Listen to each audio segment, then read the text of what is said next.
Quand il met aussi moi, il me bannisse. Donc il met aussi moi, il a mis libération. Donc vous tapez @libération 800 sur TikTok, vous allez voir ma page. Il y a une vidéo plus ça avec 2 vidéos. C'est de ça qu'il s'agit. Donc abonnez-vous, tapotez et puis on est ensemble. Laissez vos avis en commentaire. Oui, quand nous disons ici que les Ivoiriens doivent travailler, il faut créer de l'emploi. Il faut créer des centres de formation là. Nous ne sommes pas en train de dire qu'une partie de la Côte d'Ivoire doit bénéficier. Nous ne voulons plus du népotisme à la tête de notre pays. Mais comme il est dans un esprit de démoniaque là, voici comment il pense. Et lui-même il connaît son sort. Voilà, il s'il y a l'homme qui connaît son sort en Côte d'Ivoire, c'est Makosso. S'il y a l'homme qui connaît son sort en Côte d'Ivoire, c'est Makosso. Mais comme il pense que lui-même là, il peut échapper à tout ce qui se passe. Mais dans la vie là, quand tu fais du mal aux gens là, faut pas t'attendre à ce qu'on te fasse du mal. Hein. Ça peut passer autre part. Il connaît son sort. Donc il est dans une politique de faire comprendre aux gens du RDR que ceux qui sont en face là ne vous aiment pas. On n'a pas de problème avec les militants du RDR. On a un problème avec leur manière de voir la politique en Côte d'Ivoire. Sinon l'être humain même là, nous on n'a pas de problème avec ça. C'est pour ça jusqu'à peu de contrôle, on n'est pas dans la violence. On n'a pas de problème avec l'être humain. On a un problème avec ceux, comment ils perçoivent la politique ivoirienne. Comment ils sont en train de gérer le pays. Comment ils sont en train de mépriser les Ivoiriens. On a un problème avec ça. Nous on fait de la politique. On n'est pas des revanchards. Sinon aujourd'hui là, la Côte d'Ivoire aujourd'hui là, elle est entourée de tous ses ennemis. Oui. La Côte d'Ivoire est entourée de tous les pays qui veulent en découdre. Vous pensez que la Côte d'Ivoire est un État puissant en matière de guerre? Est-ce que vous pensez que la Côte d'Ivoire est un État puissant en matière de guerre? À peine même vos militaires là, ils vont au front. Alors que les pays de l'AES là, eux ils sont constamment en guerre. Les pays de l'AES là, ils sont constamment sur le terrain. Vos militaires qui passent le temps à organiser un conseil en Côte d'Ivoire là-bas, est-ce que vous pensez un instant que la Côte d'Ivoire peut subir ce que le Burkina subit en matière d'attaque terroriste actuellement au Burkina? Jamais de la vie. Est-ce que vous pensez que la Côte d'Ivoire peut contenir ou bien je ne sais pas, se défendre face aux attaques terroristes qui se passent actuellement au Mali? Jamais de la vie. À peine même on envoie des drones qui se cassent. La Côte d'Ivoire n'est pas un pays de guerre. La Côte d'Ivoire est loin d'être un pays de guerre. À pas provoquer. Vous jouez les souris dans les autres pays là. La Côte d'Ivoire n'est pas un pays de guerre. Mais jusqu'à preuve le contraire là, quelle est la posture du président Laurent Gbagbo? Faisons la politique. Parce que la politique on la fait pour les hommes. Est-ce que vous pensez un instant que le président Koudou Laurent Gbagbo n'a pas un carnet d'adresse pour avoir la position que les rebelles ont eue à l'époque? Est-ce que vous pensez que le président Koudou Laurent Gbagbo ne peut pas appeler pour créer quelque chose dans ce pays-là? Mais il n'a pas envie de ça. Non. Non. Parce qu'il est conscient que ce gouvernement-là, elle va mourir de son propre venin. Il est conscient que c'est ce qu'ils ont sémé là, qu'ils vont récolter. Donc il n'est pas obligé d'aller au front, hein, eux. Aujourd'hui là, qu'est-ce qui se passe dans la vie des Ivoiriens? La galère. Voici un riz chinois qui sont en train de partager. Bientôt 1 mois, c'est pas encore fini. Jusqu'à aujourd'hui, là, je me pose la question de savoir, c'est combien de tonnes de riz ils ont donné à l'État de Côte d'Ivoire pour que ça fasse 1 mois. Depuis, ils sont en train de passer. Ils sont en train de... C'est Libéria. Donc ici, là, c'est pas Côte d'Ivoire. On dit, non, ici, c'est Libéria. Ils sont allés, ils veulent donner le riz là à tout le monde. On revient sur la situation du pays. Tapotez, partagez le live s'il vous plaît. Tapotez, partagez le live. Ria Show Speed. Tapotez, partagez le live. Les nouvelles personnes s'abonnent, hein. Les anciens on partage le live. Les nouvelles personnes s'abonnent, les anciens on partage le live. Donc, je t'ai dit ça. Que La situation politique de notre pays, aujourd'hui là, on se pose beaucoup de questions. Aujourd'hui, on se pose beaucoup de questions. Est-ce que nous vivons dans une démocratie en Côte d'Ivoire? Non, on ne vit pas dans une démocratie. Parce qu'aujourd'hui, si tu parles, ils vont aller te chercher dans ton lit. Heureusement qu'il a pensé à ceux qui... Les ressources marines de la Côte... Est-ce que vous entendez? Il dit, mutez-moi Déco de Londres là. Il passe son temps à rire bêtement là. Mutez-moi Déco de Londres là. Mutez-moi son truc là. Chap chap. Mutez-moi Déco de Londres. Oh. Il rit bêtement. Derrière quelqu'un qui est malade là. Ah, merci. Merci beaucoup. On va réprimander. Est-ce que vous entendez quand je mets? Est-ce que vous entendez? Est-ce que vous entendez? Merci, ok, d'accord. Parlement européen, on nous demande ceci. Valider un budget de 3 millions d'euros. Pourquoi faire? Pour permettre à des navires européens de piller les ressources marines de la Côte d'Ivoire. Et ceci au prétexte avancé d'une pêche soi-disant durable. C'est faux. Totalement faux. La vérité, la voilà. Cet argent européen ne profitera pas aux populations locales, bien au contraire. Ce pillage de leur lieu de pêche va aggraver la pauvreté sur place et pousser encore et toujours plus de personnes désœuvrées à émigrer en Europe. Désolé, mais je refuse catégoriquement que l'argent des Européens finance cette injustice. Je voterai donc contre ce projet totalement irresponsable. Protégeons les Ivoiriens chez eux et protégeons nos frontières chez nous. On bis. Si vous voulez qu'on bisse, écrivez bisser en commentaire. Si vous voulez qu'on bisse, écrivez bisser en commentaire. On bisse. Nous demande ceci. Valider un budget de 3 millions d'euros. Pourquoi faire? Pour permettre à des navires européens de piller les ressources marines de la Côte d'Ivoire. Et ceci au prétexte avancé d'une pêche soi-disant durable. C'est faux. Totalement faux. La vérité, la voilà. Cet argent européen ne profitera pas aux populations locales, bien au contraire. Ce pillage de leur lieu de pêche va aggraver la pauvreté sur place et pousser encore et toujours plus de personnes désœuvrées à émigrer en Europe. Désolé, mais je refuse catégoriquement que l'argent des Européens finance cette injustice. Je voterai donc contre ce projet totalement irresponsable. Protégeons les Ivoiriens chez eux et protégeons nos frontières chez nous. Est-ce que vous vous imaginez de la honte qu'on vient de se prendre là? C'est-à-dire, si tu n'es pas ivoirien là, tu ne peux pas sentir ce qui se passe. Est-ce que vous voyez l'humiliation qui se passe au Parlement européen ici? Depuis la terre existe là, ça n'a jamais existé. Un gouvernement qui s'élève, tellement ils n'ont plus où prendre crédit, ils seront demandé pardon à l'Union européenne de leur donner 2 milliards. C'est-à-dire qu'ils ont fini un fonds monétaire. Ils ont fini toutes les banques arabes. Ils ont fini les Libanais.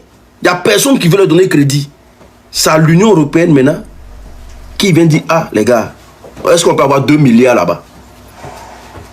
Parce que 3 millions d'euros, équivalent à 2 milliards. Et puis, ils ne disent pas qu'on va vous rembourser sur le champ. Hein. C'est-à-dire qu'ils veulent vendre une partie de la mer.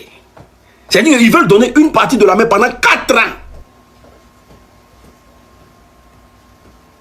Est-ce que vous vous imaginez? Donc, c'est Blanc qui est en train de nous défendre. Comme à l'époque de Bamboula. Comme à l'époque de Bamboula. Où ce sont les Blancs qui se sont levés pour dire on ne veut pas ça ici. C'est les Blancs qui sont en train de dire non, jamais de la vie. S'ils veulent aller prendre crédit dans leur pays, n'a qu'à aller prendre ça ailleurs. Je tiens à vous rappeler que si vous ne connaissez pas la Côte d'Ivoire est un pays de l'Afrique de l'Ouest situé au bord de la mer. On a un président qui est économiste. Alassane Dramane Ouattara. Il est économiste. Il a fait des études en économie. Appelle Sivani. Je ne sais pas si c'est vrai ou si c'est faux. On regarde les photos des élèves qui ont fréquenté Appel Sivani. On le voit jamais. On ne sait pas si c'est vrai ou si c'est faux. De toute façon, prenez. Certains disent qu'il roulait taxi là-bas. Certains disent qu'il était chauffeur de Baka. On ne sait pas. Qui est apparu dans la vie des Ivoiriens brusquement. On a un économiste qui a relevé l'économie du Japon. C'est-à-dire le Japon que vous connaissez là. C'est Ado qui a relevé leur économie. Quand le Japon était au sol, c'est Draman ils ont appelé. Quand la Suisse était au sol, c'est Draman ils ont appelé. Quand les États-Unis étaient par terre, c'est Draman ils ont appelé. Quand la Finlande, je ne sais pas, citez-moi un pays en commentaire qui a relevé leur économie, pardonnez. Il y a trop de pays. Il y a quel pays encore? Il y a quel pays qui était au sol et puis ils l'ont appelé? Il y a quel pays qui était au sol? Quand la Chine était au Azerbaïdjan, Danemark, Norvège, la Chine,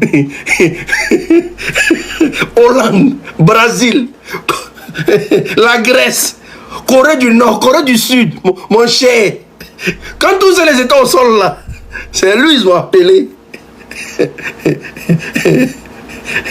Quand on dit, mais bizarrement, quand tu demandes à un Japonais, do you know Alassane Draman Ouattara? Who is this man? Personne ne le connaît. Il y a personne qui le connaît au Japon. Il y a personne qui le connaît au Japon.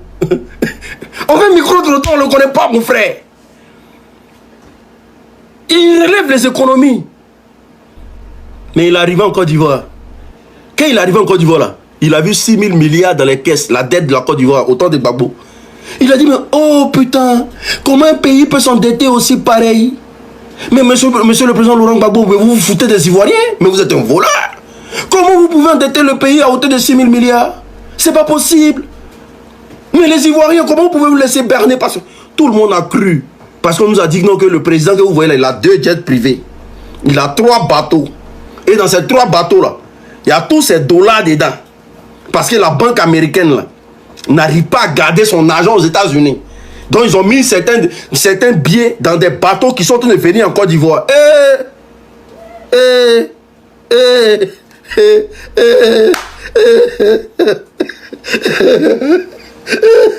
En 2010, ouais. Ils vont passer hélicoptère. Ils vont passer hélicoptère sur Abidjan. Ils jettent les billets de 1000 francs, 1000 francs là. Quand ils ramassent, on dit, Ado vient de verser l'argent. Seigneur, pardonne-moi. Ouais.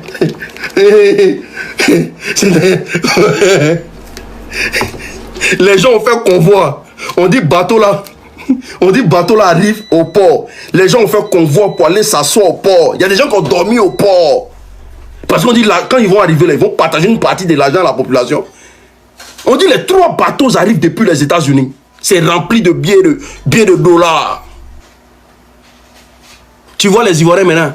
Qui va confier son argent à pauvre? Mais Gbagbo c'est un pauvre. Qui va confier son argent à pauvre? On dit que quelqu'un a 3 bateaux remplis de dollars. Toi, on va venir dire que Gbagbo c'est quelqu'un. On s'en fout Gbagbo.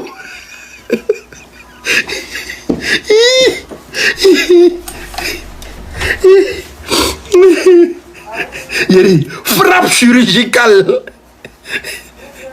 Il a dit aux femmes, hey, vous allez accoucher gratuitement. Les Golas sont allés donner les débouquets maintenant. Quand il a dit aux femmes, l'accouchement sera gratuit. Les Golas ont commencé à donner les débouquets. Il faut voir grossesse maintenant. Tu arrives avant, on dit césarienne. Tout le monde césarienne, 200 000, 200 000.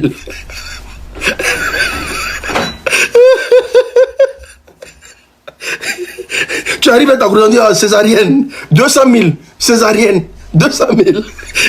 Mais le président a dit accouchement est gratuit, non? Quoi? Qui te va les gens ici?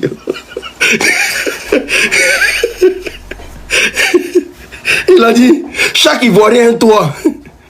Les gens ont commencé à quitter leur maison. C'est-à-dire, quand ils ont entendu chaque Ivoirien un toit, il faut voir qu'on manque de respect sur les propriétaires. Les gens on ne paye plus maison ici. On dormit dehors. Quand on doit venir là, chaque Ivoirien un toit. Ado est président. Toi, tu penses à amusement. On paye maison, vous foutez des gens. Les Ivoiriens ont commencé à dormir à la belle étoile. Jusqu'aujourd'hui, ils sont dehors. Hein. Allez-y à commencer, ils sont dehors. Ils sont à la belle étoile jusqu'à aujourd'hui. Vous rigolez mal. Il a pilonné les Ivoiriens. Le coin, le bâtard là. Quand il a pris le pouvoir, changement de mentalité. Les chômeurs sont devenus de plus en plus chômeurs. C'est que c'est amusement. Si tu dormais, avant même si tu dormais dans Sikobo là, C'est au village. Tous ceux qui tombaient dans Sikobo sont au village aujourd'hui. Tu t'amuses. Ceux qui vivaient même dans la chambre salon là. Tout le monde, au studio. Tout le monde descend de son grade. Tiens, si tu mangeais 1 kilo avant, par jour, faut t'amuser à manger 1 kilo tous les jours aujourd'hui. Si tu es garçon, faut manger 1 kilo tous les jours aujourd'hui. T'as payé 800, mais 700 tous les jours. Faut t'amuser, faut jouer ça. Alors que riz là, c'était 250 dans les temps. Derrière c'est le kilo. Riz d'un 700, faut t'amuser à manger riz tous les jours. Tu vas voir ce qui se passe. Il a changé tout. Tout a changé. On est passé de 6 000 milliards à plus de 50 combien de 1000 milliards. Vous rigolez, hein? Vous jouez de la main. Il est puissant dans sa manière de faire. Dès qu'il était 6 000 milliards, on est passé de 6 000 milliards à plus de 47 000 milliards. Il n'y a personne qui veut donner crédit à la Côte d'Ivoire encore. Personne. Quand il parle, on dit on a fait pont.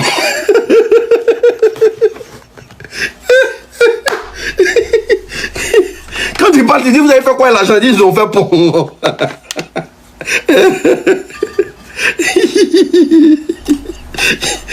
Mais bon, non, ça dégage un peu les voix. Aujourd'hui, si tu es parti à Séguéla, tu prends 1 heure pour aller à Séguéla. Mais quand tu vas à Séguéla, là, tu vas faire quoi à Séguéla à 1 heure? Il ne sait pas.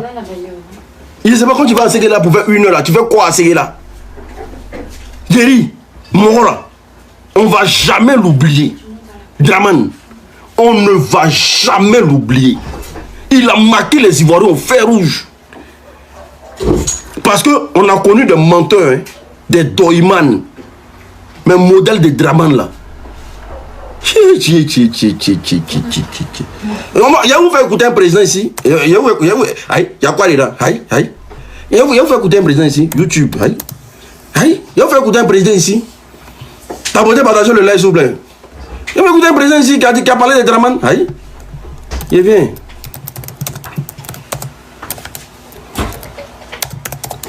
Il vient. Et vous écoutez un président qui a parlé de Draman ici? Attends.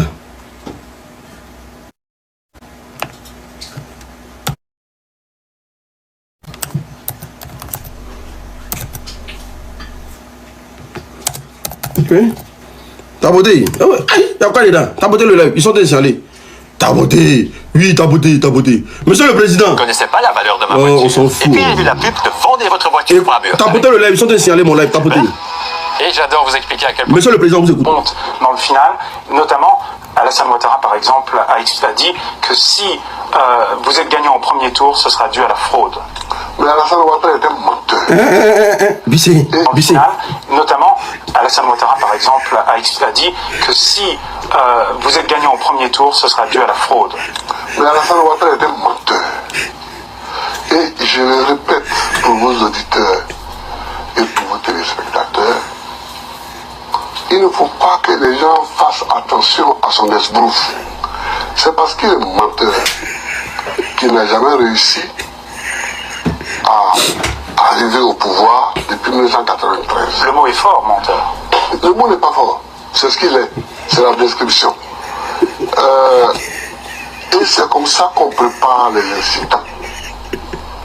Bissé. Alassane Ouattara, par exemple, a dit que si vous êtes gagnant au premier tour, ce sera dû à la fraude. Mais Alassane Ouattara était menteur. Et je le répète pour vos auditeurs et pour vos téléspectateurs, il ne faut pas que les gens fassent attention à son esbrouf. C'est parce qu'il est menteur qu'il n'a jamais réussi à arriver au pouvoir depuis 1993. Le mot est fort, menteur. Le mot n'est pas fort. C'est ce qu'il est. C'est la description. Et c'est comme ça qu'on prépare les incidents. Voilà. Donc, vous pouvez comprendre aujourd'hui dans quoi nous sommes et dans quoi on s'en va. Nous sommes loin d'une démocratie en Côte d'Ivoire. Ça sera dur, mais on va arriver. Qu'aucun Ivoirien regrette la mort d'un chef rebelle qui n'a pas demandé pardon aux Ivoiriens. Vous pensez pourquoi moi, mon mouvement s'appelle Génération Gamé? On est gamé puis on est là. Mon mouvement là, ça s'appelle Génération Gamé. Il y a beaucoup de personnes qui disent non, qu'ils veulent appartenir à mon mouvement, tout. J'ai vu ça sur Facebook. Non, c'est un état d'esprit. Parce que si on commence à créer des groupes et tout, ils vont commencer à vous traquer. Le mouvement Génération Gamé là, faut que ça soit dans ta tête. Le jour opportun là, on va mettre ça sur le terrain. La Génération Gamé là, c'est la mentalité du président Ibrahim Traoré. C'est la mentalité du président Assimi Goïta. C'est la mentalité du président Abdourahmane Tchani. C'est la mentalité du président, comment on appelle ça, le président Koudou Laurent Gbagbo. La Génération Gamé là, elle est ce que le Wanya est au Burkina Faso. Elle est ce que le Fama est au Mali. Elle est ce que la population nigérienne est pour les Nigériens. La Génération Gamé là, nous serons les gardiens de la Côte d'Ivoire. Ça je vous le dis, et le moment opportun ça va arriver. Nous allons surveiller la Côte d'Ivoire. Et nous, la Génération Gamé là, tant que nous on ne mange pas dans le pays là, il n'y a personne qui mange. Parce que l'avenir appartient à la jeunesse. On va demander au gouvernement respectif de penser à la jeunesse. La Génération Gamé là, c'est-à-dire dans tous les secteurs d'emploi en Côte d'Ivoire, on sera embauché. Si la majorité n'est pas ivoirienne là, il n'y a personne qui travaille dans l'entreprise. C'est un état d'esprit pour un changement radical. La Génération Gamé là, c'est de bannir tout ce qui est distraction dans notre vie.